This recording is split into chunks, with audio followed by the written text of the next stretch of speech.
serie Encuentros Personales con Dios, tema número 30, un veredicto de amor. Oremos, mis hermanos. Padre Santo y Dios de nuestra salvación, gracias, Señor, por este día, Señor. Aquí estamos en tu presencia una vez más, Señor, donde venimos a escuchar su palabra, Señor, a ver qué quieres hablarnos, Señor, qué quieres decirnos a través de este mensaje, Señor. Pues que ya ha estado, Señor, en mi corazón, Padre, y que sé que seguramente también será de bendición para mis hermanos, Padre. Ayúdame, dame tu denuedo para poder predicar, Señor. Dame tu sabiduría, Señor, tu humildad, Señor, un poquito de tu gracia, Señor, para poder compartir este evangelio, esta palabra, mis hermanos. Oro por los corazones y la atención de mis hermanos, Señor, que estén prestos para escuchar tu palabra, Señor, que puedan entender, Padre, lo que tu Espíritu Santo quiere decir a sus corazones, Señor. Oro, Señor, que usted tome el total control de este tiempo, Señor. Se lo pedimos en el nombre de Jesús y decimos amén. Un veredicto de amor. Hoy hablaremos sobre un juicio que brotó así de la nada de repente, que no estaba planeado, no por lo menos no de parte de Jesús. Fue inesperadamente cuando se presentó este juicio, en donde algunos de los líderes religiosos esperaban un veredicto condenatorio a una mujer infractora de la ley, a una mujer pues que había vivido su vida mal, y la cual fue sorprendida y la llevaron ante el juez, ante Jesús, donde esperaban estos fariseos un veredicto de parte de Jesús, ya sea que la absolviera o que la condenara. Pero detrás de todo esto había un plan maléfico de parte de estos fariseos, de estos líderes religiosos, pero también se llevó a cabo un encuentro hermoso entre Jesús y una mujer considerada adúltera. Esta mujer realmente, mis hermanos, merecía una condenación. ¿Y qué es una condenación ahora que hablamos de ello? Es la acción y el efecto de condenar o condenarse. En términos generales se refiere a la imposición de un castigo. Se refiere a la imposición de un castigo, pena o sentencia. En el ámbito jurídico y legal, en derecho, es la resolución judicial mediante la cual un juez impone a una persona la responsabilidad penal o civil por su acto, por lo que hizo. Es una sentencia condenatoria, es la decisión final de un tribunal que declara culpable a un acusado, imponiéndole una sanción. Hoy en día, como pena privativa de la libertad, multas o inhabilitaciones. También en otros países existe la pena de muerte. Hay una condena civil también donde se da la obligación de reparar algún daño que se haya hecho como condenación. Pero también existe condenación en el ámbito religioso y teológico. En la religión específicamente en el cristianismo, se entiende como la reprobación o el castigo impuesto según por Dios a todos aquellos que han rechazado a Jesús, a todos aquellos que han vivido una vida de pecado deliberadamente, aquellos que han gozado de las mieles del amor de este mundo, dejando por un lado la voluntad de Dios y que son merecedores de una condena eterna.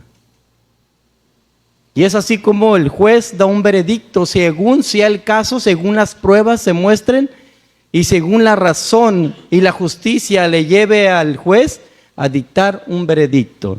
Ahora, ¿qué es un veredicto? Es la decisión o el dictamen final emitido por un jurado o una autoridad experta tras examinar cuidadosamente las pruebas de un caso.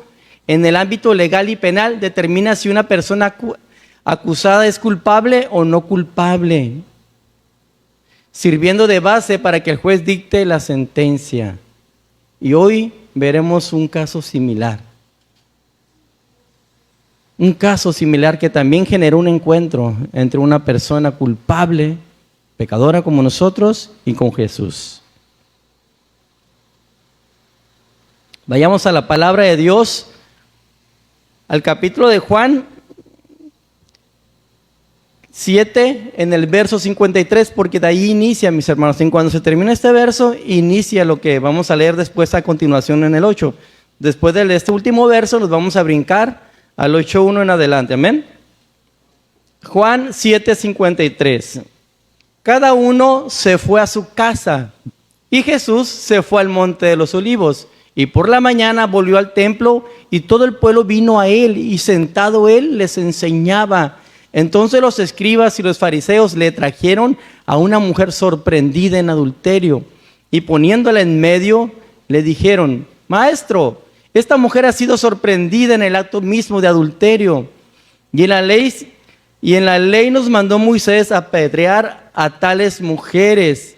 Tú, pues, ¿qué dices? Mas esto decían tentándole para poder acusarle.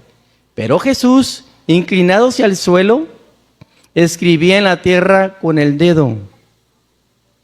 Y como insistieran en preguntarle, se enderezó y les dijo: El que de vosotros esté sin pecado sea el primero en arrojar la piedra contra ella. E inclinándose de nuevo hacia el suelo, siguió escribiendo en la tierra. Pero ellos, al oír esto, acusados por su conciencia, salía uno a uno, comenzando desde los más viejos hasta los postreros, y quedó solo Jesús y la mujer que estaba en medio. Enderezándose Jesús y no viendo a nadie sino a la mujer, le dijo: Mujer, ¿dónde están los que te acusaban? ¿Ninguno te condenó? Ella dijo: Ninguno, Señor. Entonces Jesús le dijo: Ni yo te condeno. Vete y no peques más. Estos fariseos, estos judíos, líderes religiosos, habían tendido una trampa a Jesús. Y ese es el primer encabezado que hoy vamos a estar tratando. De cómo estas personas habían tendido una trampa a Jesús. Habían estado planeando, habían estado investigando para llegar a este momento. Ahora, esto ya lo traían los fariseos desde el capítulo pasado, en el 7.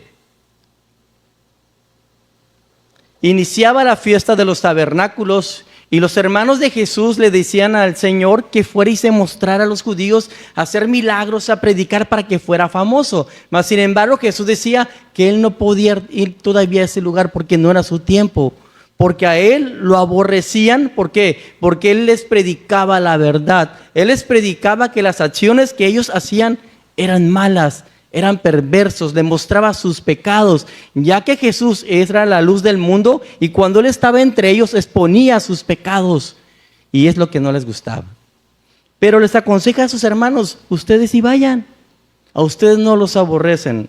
Y les decía eso porque ni sus hermanos creían en él. Había mucha gente en ese lugar y entre todos ellos estaban obviamente fariseos, saduceos, entre otros enemigos de Jesús. Estos ya habían determinado en su corazón, en su oscuro y diabólico corazón, tender una trampa para matar a Jesús. Ellos fueron a esa fiesta de los tabernáculos no a hacer su cabañita, ¿verdad? No a recordar la presencia de Dios, de cómo les mostraba luz y los tuvo los 40 años sosteniendo por el desierto. No iban a eso. Ellos iban directamente a por Jesús, a tenderle una trampa para matarle. Y entendiendo eso, nuestro Señor Jesús, porque es omnisciente y todo lo conoce, más adelante les dice a los judíos que ellos tenían la ley de Moisés, porque primeramente se asombraban de cómo él predicaba, pues, y estaban atónitos y decían: pero si este no es estudiado, ¿de dónde saben tantas cosas? ¿De dónde saben tantas cosas este hombre que no es estudiado? Y Jesús les dice: ustedes tienen la ley de Moisés, ¿verdad? Y aún así procuran matarme. Estaban ahí, entendamos, mucho pueblo y entre ellos los judíos. Seguramente nuestro Señor, esto de cuando dijo ustedes procuran matarme, él se estaba diciendo específicamente a los fariseos. Pero estaba todo el pueblo ahí. Y el pueblo a una voz gritó: ¿quién procura matarte? Mire, Juan 7, 21, 22. hasta el 23.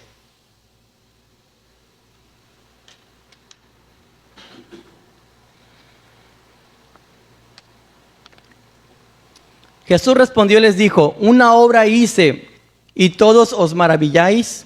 Por cierto, Moisés os dio la circuncisión, no porque sea de Moisés, sino de los padres. Y en el día de reposo circuncidáis al hombre.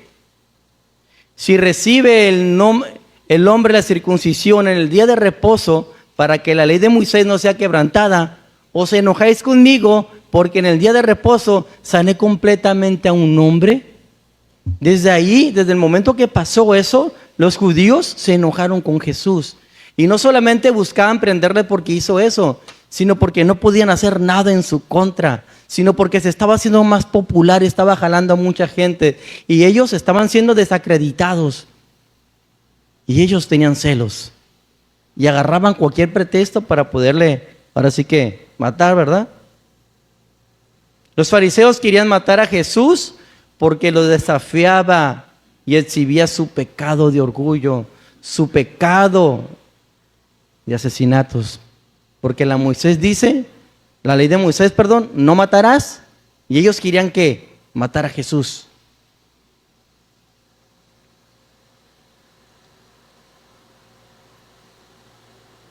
Y en el contexto a esto, en referencia de lo que ya vimos, el día siguiente fue cuando le llevaron a la mujer adúltera, planeando nuevamente una trampa diabólica para matar a Jesús.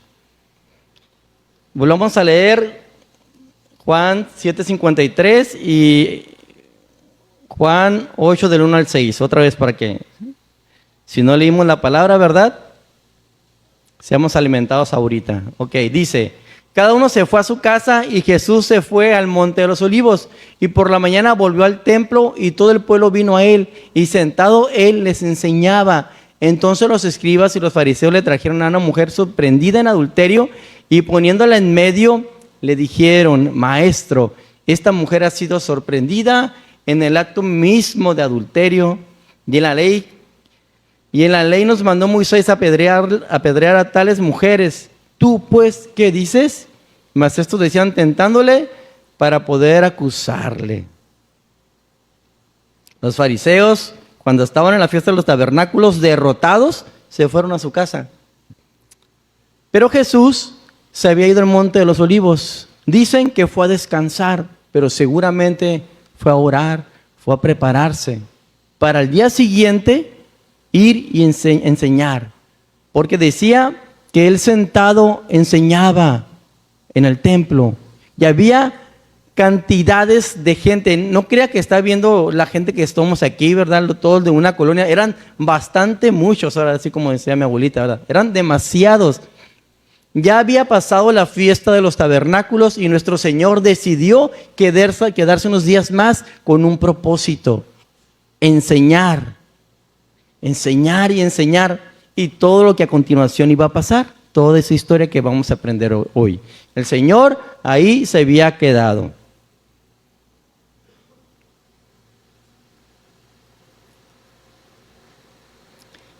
Y aunque a nuestro Señor lo querían matar, Él era alguien valiente, no le importaba. Él seguía enseñando, no se ocultaba, seguía predicando. Entonces los escribas vieron una oportunidad inigualable. Dijeron: ahora es cuando. Hoy vamos a exhibir a Jesús delante de toda su multitud, porque eran muchos, mis hermanos, muchos. Hagan de cuenta que estaba la gente, multitud de gente, había un espacio y estaba Jesús. Y él predicaba sentado, así se acostumbraba. Pero mucha gente, quiero que se lo pueda imaginar, demasiada gente escuchando a Jesús hablar. Y entonces,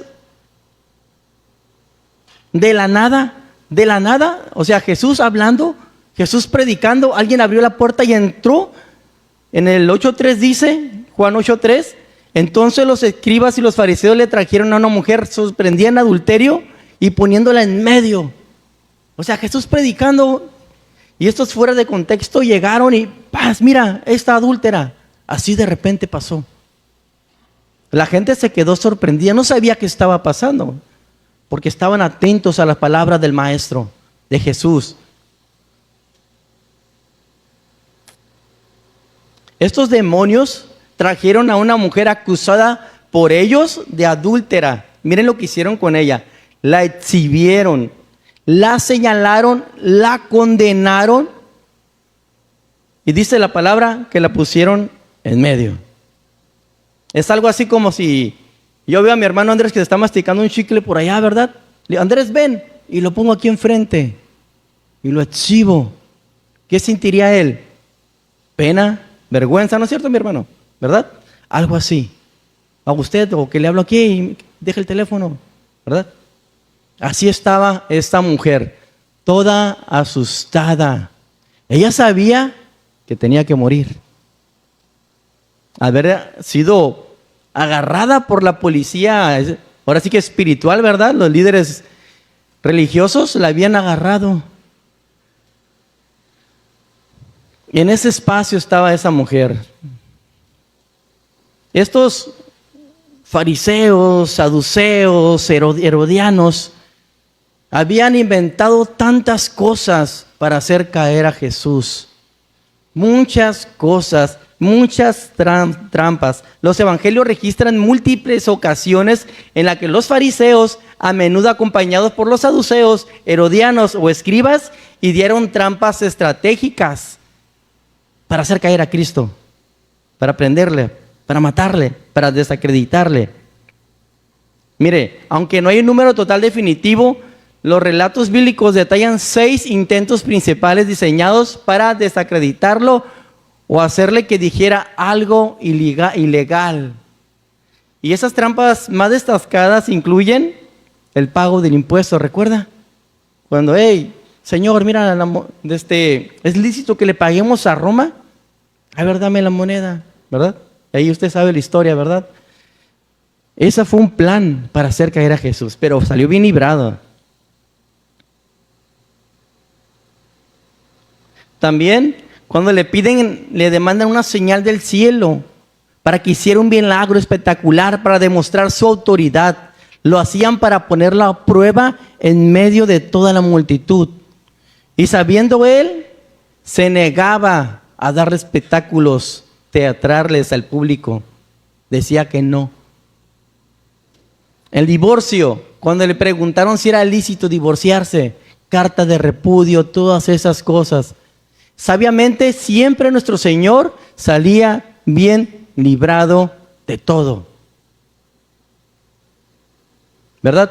Usaron al gobierno romano, leyes romanas, el impuesto, usaron, Señor, demandamos señales, muchas cosas, pero ahora en esta otra trampa sí se pasaron de la raya. Estaban usando a un tercero, a una mujer. Y ya habían determinado matar a esa mujer con tal de ¿qué? De hacer caer a Jesús. ¿Verdad? Las moneditas, pues, ¿verdad? Agarraron unas monedas. Señor, ¿de quién es así? Pero ya era un alma, mis hermanos. Estos fariseos no les importaba salvar lo que se había perdido. No se les interesaba la gente pecadora. No les importaba. Si por ellos fuera que se murieran. Al infierno, condenados todos. Ese era el corazón de fariseo. Por eso agarraron a esta mujer para poder idear un plan para matar a Jesús. Para hacer ver a Jesús como alguien ridículo en medio de toda la gente. Porque ellos querían que Jesús dijera, no, pues la perdono. Y la ley de Moisés, y el pueblo se le echaba encima. O dijera, no, pues hay que matarla, y el gobierno romano fuera sobre él. Era una trampa, que respuesta que nuestro Señor dijera, él iba a salir culpable, expuesto.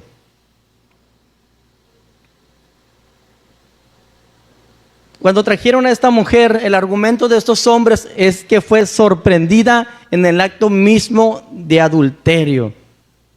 Pero qué curioso, ¿verdad? Que precisamente en ese momento la encontraron y la llevaron. Algo mágico, ¿verdad? Pero la Biblia nos declara por leer la historia, que sí era una adúltera esta mujer. Sí era.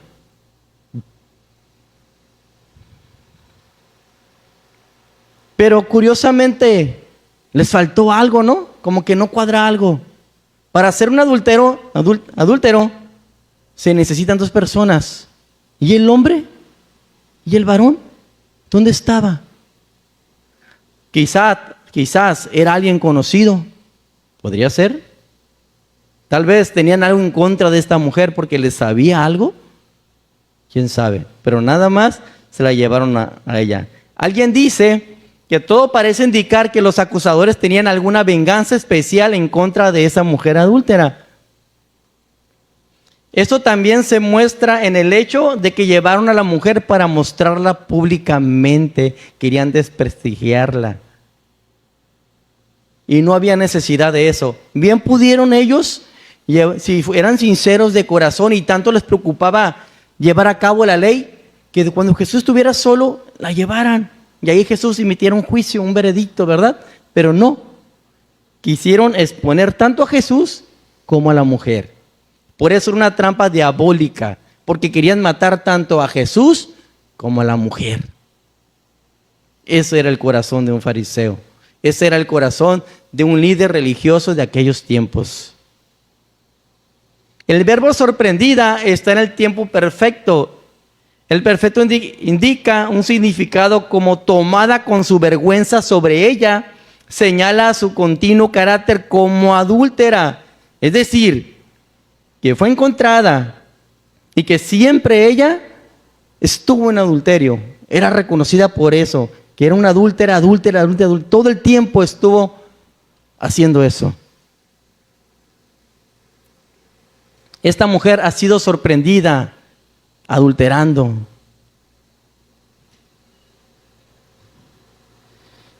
A esta mujer la llevaron en contra de su voluntad para humillarla. Era una prisionera bajo la custodia de la policía religiosa que la atrapó involucrada con un hombre que no era su esposo, en el acto mismo de adulterio. Ahora, varón, usted también, póngase en el lugar. Cuando diga adúltera, digo adúltero, ¿ok? Mire, se señala que en la antigüedad, en términos legales, el estándar de las pruebas era muy alto en este tipo de crímenes. Tenían que haber, escuche, dos testigos y tenían que concordar perfectamente. Tenían que ver el acto. No era solamente verlos en la misma cama. Tenía que estar el movimiento, ¿me explico? Tenían que estar muy seguros. Dos testigos mínimos para poder condenar a una mujer o a un hombre como adúlteros delante de una autoridad. ¿Habrán hecho eso los fariseos?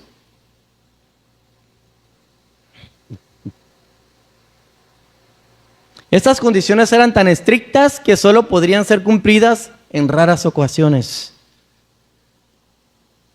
Podría ser que ya conocían a la mujer, la tenían vigilada. ¿Y el hombre?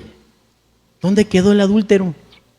¿Por qué no lo trajeron al adúltero? ¿Por qué no quisieron matar al adúltero? ¿Por qué a la mujer? Bueno, vamos a seguir. ¿Cuál era la condena por el adulterio?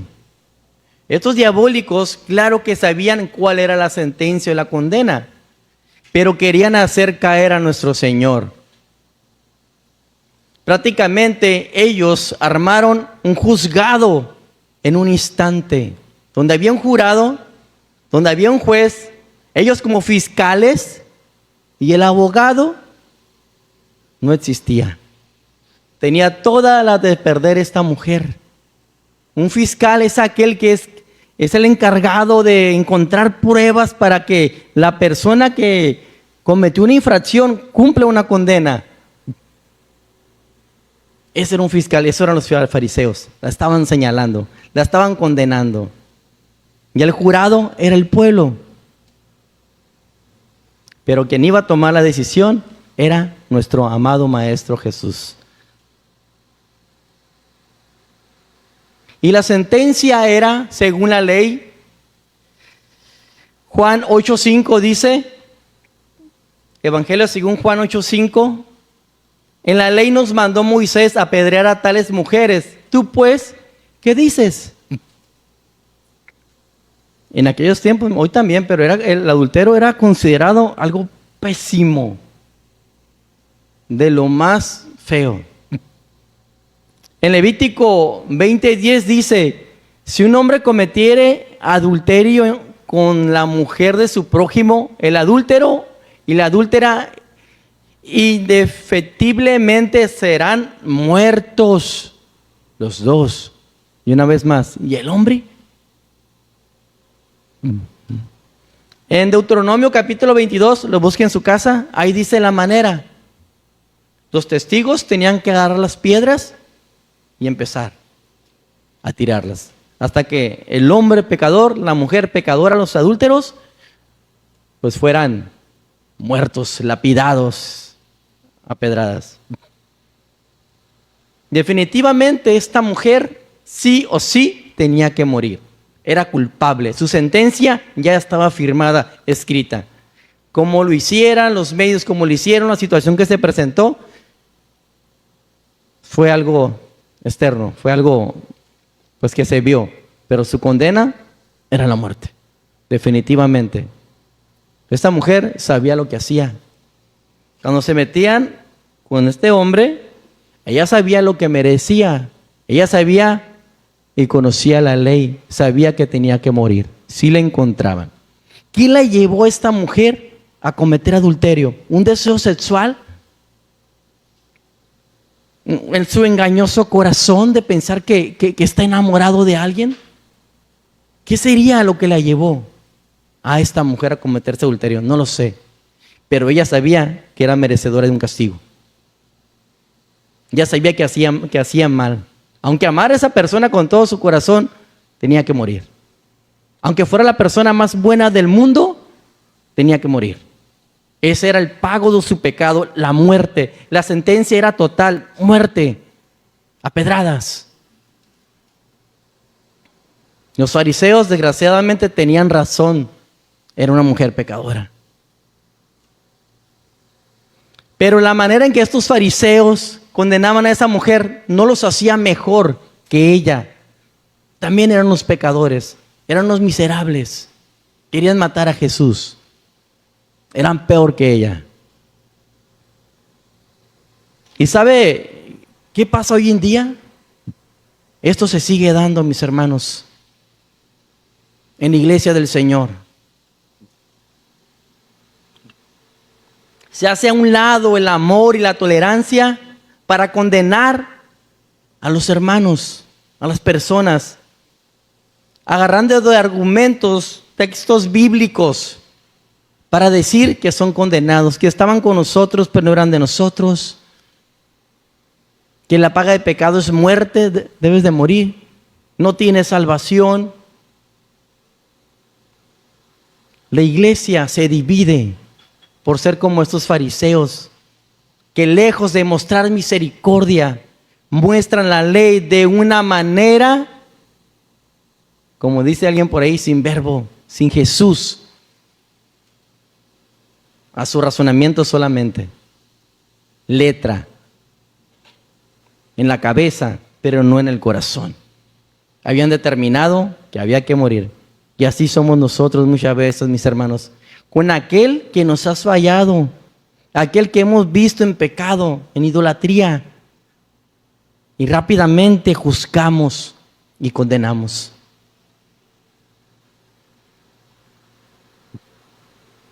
También hay líderes religiosos exponiendo pecados de la iglesia en un púlpito, usando a la iglesia como jurado y al adúltero en medio. Desgraciadamente hoy se predica en muchas partes así. No importa que sea un alma que se va a perder. No les importa, no hay misericordia para el pecador. Desgraciadamente eso pasa en las iglesias, en algunas de sana doctrina. En las que dicen que todo es amor, ahí no, ¿verdad? Desgraciadamente las que aprenden más, las que tienen más conocimientos, son las iglesias que más condenan, mis hermanos. Iglesias fariseas.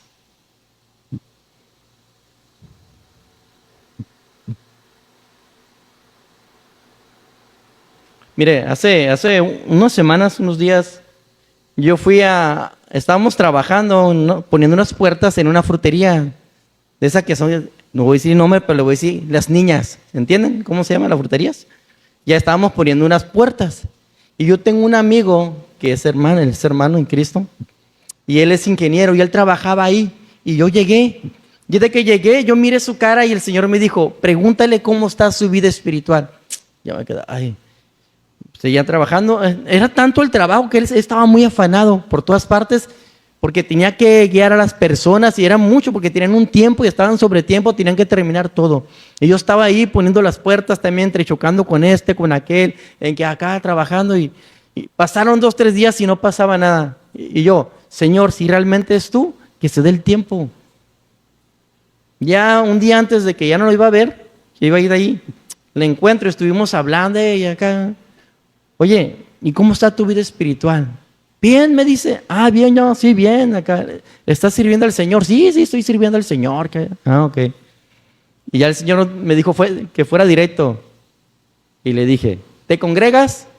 Y me dijo, no. Ah, sí, ¿y eso por qué?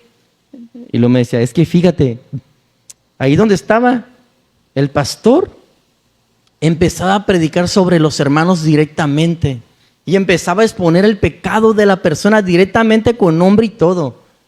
Y eso, mis hermanos, si no es guiado por el Espíritu Santo, es un corazón fariseo. Es un corazón que condena. Porque el Espíritu Santo a veces hace señalar, pero para que haya un arrepentimiento y una reestructuración espiritual en su vida. Pero solamente los usaba. Y me dijo él que tristemente varias familias se fueron también de ahí. Fariseos que señalaban el pecado, que exhibían al pecador. Y la gente pues condenaba. Tengamos cuidado, mis hermanos, de no ser como estos fariseos. Tengamos tolerancia y amor, aquel amor que cure multitud de pecados. Así que si tú conoces a un adúltero, a una adúltera, tenle amor.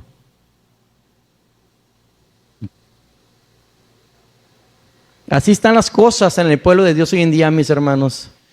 En la iglesia, en los hogares, las familias se destruyen porque no son capaces de perdonar, porque no son capaces de ceder, porque no son capaces de dar algo más,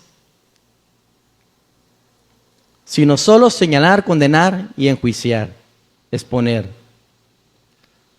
Ahora, regresando al tema, estos fariseos no querían aplicar la palabra de Dios. Esta fue su menos intención que tenían de hacer. Simplemente la querían usar como un argumento.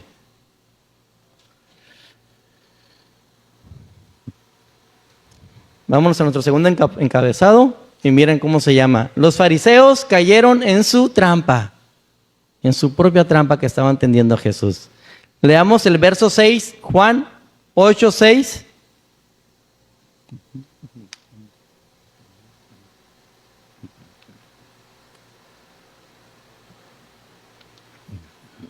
Mas esto decían tentándole para poder acusarle, pero Jesús, inclinado hacia el suelo, escribía en tierra con el dedo.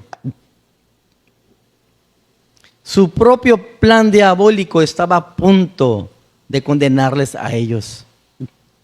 Los fariseos, los saduceos buscaban hacer caer a nuestro maestro. Querían matarle. Estos lúcidos querían ponerse a las patadas con Sansón. Querían hablar sobre la ley al quien la creó.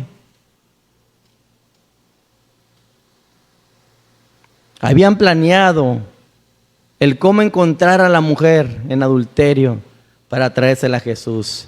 Fueron días de investigación, horas de vigilancia. Invirtieron tiempo, dinero, sacrificaron cosas para encontrar a esa mujer pecadora. Ellos esperaban que su plan esta vez funcionara. No les importaba matar. Pero ¿qué pasó? ¿Qué pasó cuando estos le presentaron los argumentos, llevaron a la condenada? Prácticamente pareciera que nuestro Señor los ignoró. Simplemente agachó la cabeza, se inclinó y empezó a dibujar. Empezó a escribir. ¿Puedes ver el rostro de los fariseos? Lambiéndose los bigotes. Ahora sí, dime qué vas a decir, Jesús. Ya te atrapamos. Te tenemos en nuestras manos. ¿Qué vas a decir? Y el maestro se agachó y empezó a escribir. Algunos dicen que dibujaba. ¿Pero qué hacía el Señor? ¿Por qué no les contestaba? Como les dije, si Él contestaba que tenía que morir, iba a tener problemas con Roma. Si Él decía que la perdonaba, iba a tener problemas con la gente. En cambio, ¿qué hizo? Se agachó. Mire, algunos piensan que Jesús solamente hizo garabatos en la tierra. El verbo traducido como escribía también podría significar dibujar. Algunos piensan que Jesús solo trató de ganar tiempo. Algunos piensan que Jesús escribió el pasaje de la ley que condenaba a la mujer adúltera. Algunos piensan que Jesús escribió un pasaje como Éxodo 23:1 que dice: no concertarás con el impío para ser testigo falso. Algunos piensan que Jesús escribió los nombres de los acusadores. Algunos piensan que Jesús escribió los pecados de los acusadores y otros piensan que Jesús siguió la práctica judicial romana y escribió su sentencia antes de decirla. La Biblia no lo declara. No lo declara. Estos diabólicos fariseos insistían, como no respondía Jesús, insistían y le preguntaban. Y el verso 7 de Juan 8 nos dice qué pasó. Juan 8, verso 7. Y como insistieran en preguntarle, se enderezó y les dijo: escuchen, el que de vosotros esté sin pecado, sea el primero en arrojar la piedra contra ella. Y inclinándose de nuevo hacia el suelo, siguió escribiendo en tierra. Miren, hermanos, la ley señala que los testigos deberían de ser mínimo 2 o 3. Y tenían que ser testigos que realmente vieron el pecado, tenían que estar bien seguros. Porque si no eran, iban a tener un problema con Dios. Porque Dios aborrecía a los testigos falsos. Y nosotros no sabemos si esos fariseos fueron los que las vieron en el acto sexual. Si la encontraron adulterando. No sabemos. Lo más seguro es que no. Solamente que le pagaron a alguien, la investigaron y la trajeron. Lo más seguro que ellos no hayan sido. Eso pudo haber sido motivo por el cual ellos empezó su conciencia a condenarles. Ahora imagínense si Jesús se hubiera puesto sus pecados diciendo que ellos también eran adúlteros.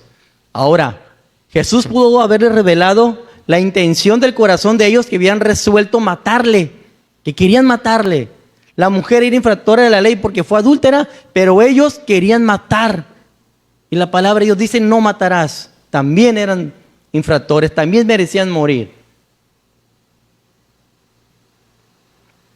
Así que algunos dicen que su conciencia los condenaba a ellos. Y viene a mi mente aquel verso de Romanos 2:1. Romanos 2:1, el cual dice: por lo cual eres inexcusable, hombre, quien quiera que seas tú que juzgas, pues en lo que juzgas a otro te condenas a ti mismo. ¿Por qué? Porque en el contexto, judíos estaban condenando a gentiles, pero ellos mismos hacían los malos hábitos de los gentiles. Y estos fariseos también. Ellos estaban haciendo lo mismo que la adúltera, pecando. Querían matar a Jesús. El verso 9 dice de Juan 8, verso 9 de Juan 8, pero ellos al oír esto, de que tira, el que esté sin pecado que tire la primera piedra, acusados por su conciencia, lo que vimos de Romanos 2:1, salían uno a uno, comenzando desde los más viejos hasta los postreros, y quedó solo Jesús y la mujer que estaba en medio. Estos fariseos, estos perversos, cayeron en su propia trampa, ya que los únicos expuestos ante todo el público fueron ellos. Quedaron como mentirosos. No condenaron a Jesús. Pasaron vergüenza a los fariseos en medio de la multitud, porque tenían pecado, porque ninguno lanzó la piedra y fue enfrente de todo el pueblo. Cayeron en su propia trampa. Hermanos, dejemos de condenar a nuestros hermanos, a nuestras familias, a nuestros cónyuges. No debemos de señalar y de recordarles su pecado, porque también realmente pecamos de adúlteros.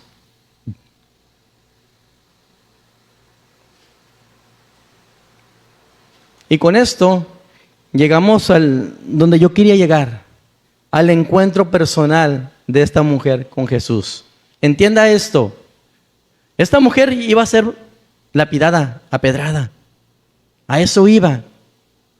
Pero Jesús movió todas las cosas para tener un especial encuentro con esa pecadora que merecía morir. Un veredicto de amor. Todos se fueron, todos los que condenaban. Juan 8:10 dice: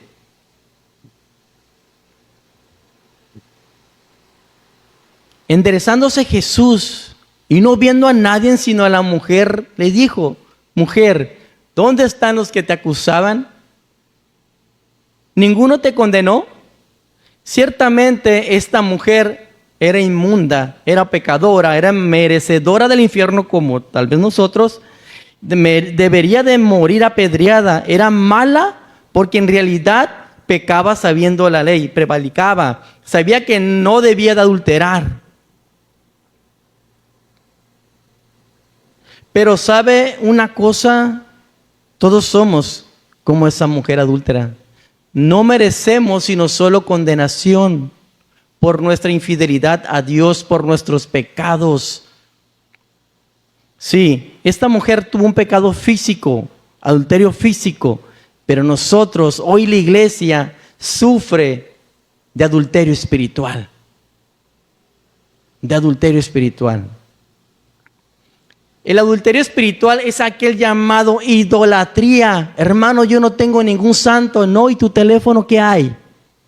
Hermano, yo vengo a la iglesia, sí, pero ¿cómo eres en tu casa? ¿A quién adoras? ¿A Dios o a ti mismo?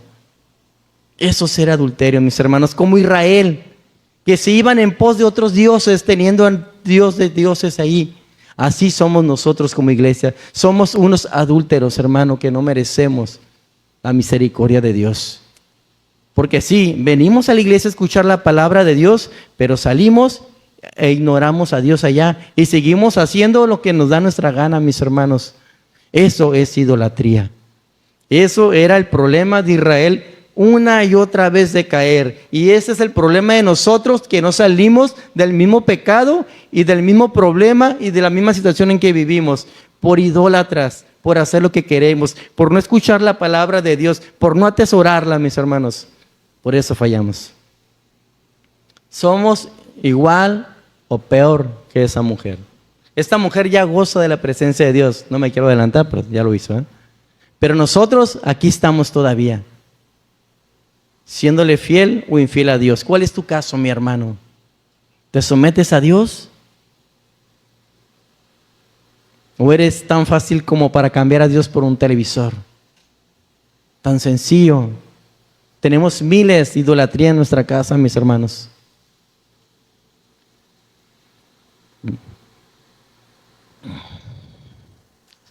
En ocasiones somos o soy tan miserable que traicionamos a Jesús tan simple el hecho por querer ver un programa de televisión. Somos tan adúlteros que traicionamos a Jesús por ver cosas que no debemos de ver en un celular. Mis hermanos, hoy en día no se puede vivir sin las redes sociales y con ello un mundo para dar rienda suelta al adulterio. De por sí nuestra mente es mala. Hay un mundo dentro donde quiere estar adulterando. Ahora teniéndolo también en un teléfono, luchamos en contra de dos cosas. Yo fui testigo como un matrimonio de 40 años se fue por la borda porque una persona mayor conoció a una persona de menor edad y según se enamoró, adulteró y al último se divorció. ¿Por qué? Por ser infiel a Dios, por un teléfono, por una red social.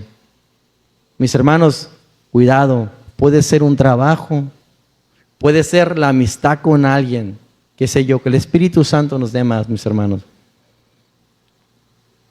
Todos somos expuestos, no podemos decir que somos libres de pecados. Todos hemos fornicado con nuestros ídolos y no somos mejores que la que ha adulterado, mis hermanos.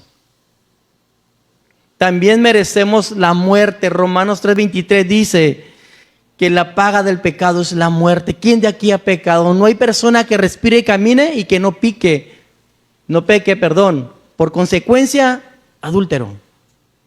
Condenación, la muerte.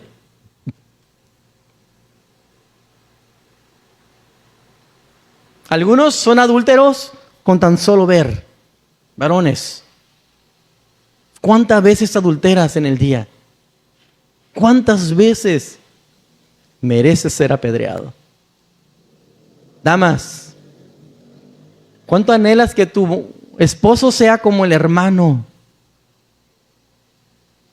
O que sea como el vecino, que no tenga esa pancita, que sea más atento.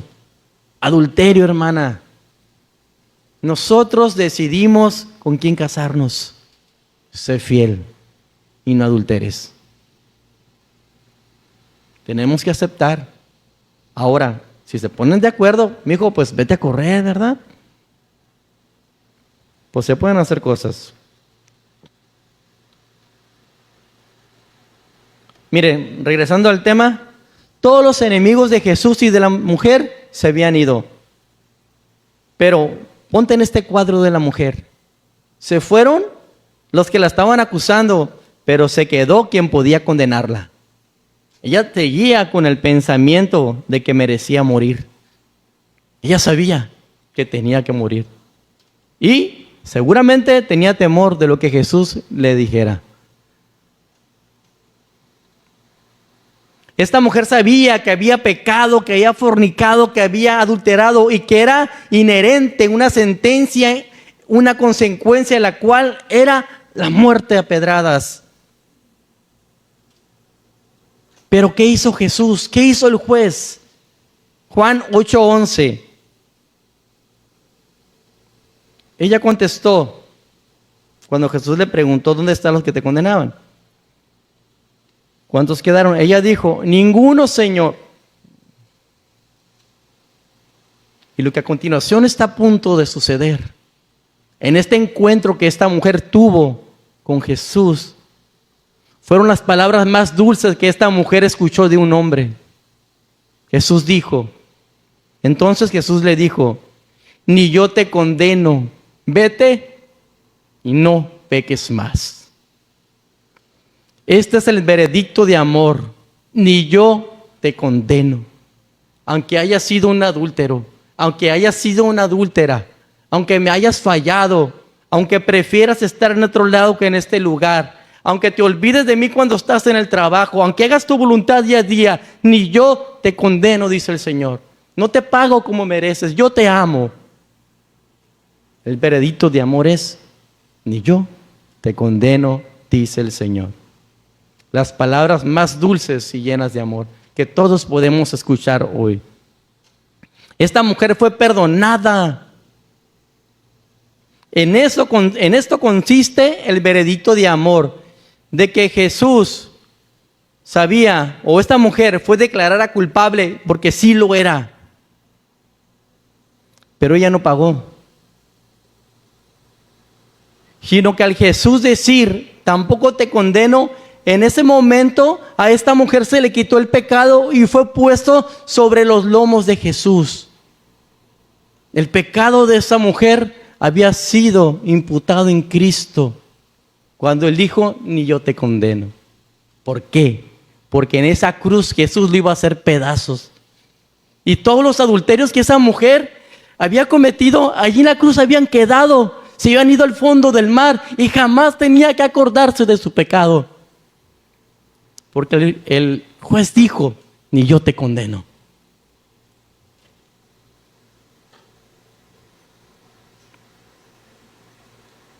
Jesús sufrió las consecuencias del adulterio de esa mujer.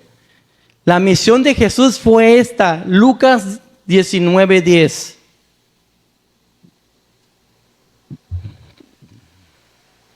Ya no falta mucho, vamos a estar terminando, mis hermanos. Porque el Hijo del Hombre vino a buscar y a salvar lo que se había perdido. Esa mujer estaba perdida en adulterio y vino por ella a buscarla. Y así, mis hermanos, cuando vino por Zaqueo, cuando lo perdonó, su pecado de ladrón cayó sobre Jesús. Cuando vino por un asesino, el pecado del asesino cayó sobre Jesús, porque Él era el Cordero de Dios que quita, que carga, que borra el pecado del mundo. Y Jesús le dice al mundo, ni yo te condeno. Sabemos que se condenan solos, ¿verdad? El sublime veredicto de amor, Juan 3:16, porque de tal manera amó Dios al mundo que ha dado a su Hijo unigénito para que todo aquel que en Él cree no se pierda, sino que tenga vida eterna. El mundo fue adúltero a Dios, fornicó con sus propios placeres y deseos, menospreciaron a Dios. El veredicto de Dios en contra del mundo fue, ni yo te condeno, sino envió a su Hijo por amor. El sublime veredicto de Dios para este mundo, para que pagara el precio de nuestro pecado. El 17 dice de Juan 3, porque no envió Dios a su Hijo al mundo para condenar al mundo, sino para que el mundo sea salvo por Él. Por eso Jesús no condenó a la mujer. ¿Por qué no Él venía a condenar a la mujer adúltera? Venía a salvarla. Oh, mi hermano, Dios quiere salvarte en esta noche. Él ha venido a este lugar a salvarte. Quiere que dejes tu adulterio atrás. Él ha venido a este mundo por cada uno de nosotros a perdonar nuestros pecados, pero que no pequemos más. Mi hermano, yo no sé cuál es tu pecado, yo no sé cuál es tu adulterio, pero sí sé que el amor de Dios es tan ancho, tan largo, alto y profundo y más grande que nuestro propio pecado. Y Él te ama y quiere perdonarte y quiere que estés con Él por una eternidad. Quiere que tu vida espiritual vuelva a funcionar. Mis hermanos, hoy somos perdonados, pero tenemos una instrucción de no pecar más. Mire, a veces nuestros pecados, los que cometemos, como adulterio, entre otras cosas, viene siendo una carga en nuestras vidas que llevamos en nuestra mente día y noche y nos aflige, ¿verdad? Y fallamos, tal vez ya nos perdonaron, pero nosotros mismos seguimos condenándonos a nosotros mismos. Jesús en esta noche te dice, en esta tarde, deja tus cargas. Si yo no te condeno, ¿por qué te condenas tú? Mis hermanos, cuando el Señor me habló para hacer esta enseñanza, yo estaba escuchando una enseñanza. Nada que ver con el tema, pero mostró este pasaje. Y me hacía sentir en mi corazón que dijera esto a la iglesia. Yo no te condeno. ¿Por qué te condenas? No peques más solamente. El pecado nos hace sentir miserables en recordarlo, Señor. Y más si tenemos a alguien que nos lo recuerda todo el día. Nos aflige, nos menosprecia, nos hace sentir mal, nos arruina la vida. El Señor dice, Mateo 11:28, lo leeré en la Nueva Traducción Viviente. Luego dijo Jesús, vengan a mí todos los que están cansados y llevan cargas pesadas, yo te haré descansar. Ven a mí, tú que tienes esa carga de tu pecado en el lomo, que no puedes con él. Ven a mí, yo te voy a hacer descansar. ¿Qué esperas? Yo no te condeno, yo quiero hacerte descansar. Mi yugo es fácil y ligera es mi carga. Es mejor vivir con mis cargas aquí que estar con las cargas pesadas del mundo allá afuera. El Señor te quiere levantar, hermano. Te quiere perdonar. Quiere darte descanso de esa culpa. La adúltera ciertamente la situación en la que vivía le traía angustia y no vivía feliz, sino con cargas. Y ella tenía su encuentro con Jesús. Sus cargas fueron quitadas y puestas sobre Jesús. Y el alma de esta mujer tuvo descanso. Al punto de que hoy goza de la presencia de Dios. Porque Jesús no la condenó. Jesús fue el actor principal del todo teatro que tendieron los fariseos. Él usa las cosas. Y Él usó todo eso para que esa mujer tuviera un encuentro con Él y perdonarla. Mis hermanos, si tú estás aquí, es porque Dios movió todas las cosas para perdonarte. Ven a Jesús. No importa tu adulterio. A Él no le importa. Él lo que quiere es que le entregues tu corazón y que no peques más. Si el Señor perdonó a David por el adulterio que hizo y el asesinato, tuvo consecuencias, ¿verdad? Pero lo perdonó. También a nosotros nos perdona. Tal vez nosotros hayamos pecado en un momento de debilidad, en un momento de idolatría. Déjame decirte que Jesús quiere declararte inocente por amor, como esta mujer, que en un día fue adúltera, pero hoy goza del Señor. Conclusión. Voy a pedir que nos pongamos a nuestros pies. Conclusión, mis hermanos. El amor de Jesús por los perdidos es más grande que tu pecado, que mi pecado. Solo tienes que creer en Él. Y así el veredicto será lleno de amor y en vez de condenación vas a encontrar una vida de paz y vida eterna. Segunda de Pedro 3:9 en la versión Dios habla hoy dice: no es que el Señor se tarde en cumplir su promesa, como algunos suponen, sino tiene paciencia con ustedes y conmigo, pues no quiere que nadie muera, sino que todos se vuelvan a Dios. Y si quieren que vuelvan a Dios es porque se habían alejado, mis hermanos, porque el adulterio ya nos tenía, pero Él quiere que te vuelvas a Él en esta noche. Jesús, como buen, justo y amoroso Dios y juez, tiene mucha paciencia contigo y conmigo, que aunque le fallemos, Él nos perdona, porque no quiere que mueras. No quiere que mueras apedreado como adúltero. Su deseo es que procedamos al arrepentimiento y nos volvamos a Dios. Cerremos nuestros ojos y oremos. Padre Santo y Dios de nuestra salvación, doy gracias por la vida de mis hermanos para aquí presentes, Señor. Gracias por tu palabra, Señor. Gracias, Señor, porque tú no nos pagas como somos, Señor, como lo que merecemos, Padre. Gracias, Jesús, porque en esa cruz, Señor, tú llevaste mi adulterio, Padre. Ahí quedó todo ya, Señor. Clavado el acta de decreto que nos condenaba, Señor. Y ahora, gracias a ti, Jesús, somos libres. Gracias, Señor, por tu misericordia. Gracias por la vida de mis hermanos. Y te pido, Señor, que esta palabra sea atesorada en sus corazones, Padre. Que tu Espíritu Santo, Señor, les recuerde esta palabra en los momentos que ellos estén sufriendo, Padre Santo. Pero también, Señor, si decidimos seguir adulterando, también recuérdanos, Padre Santo, que usted nos ha dicho: vete y no peques más, Señor. Te damos gracias por esta palabra. Te damos gracias por tu fidelidad y por tu amor y porque no eres como nosotros, Señor. En el nombre de Jesús, y decimos amén, mis hermanos.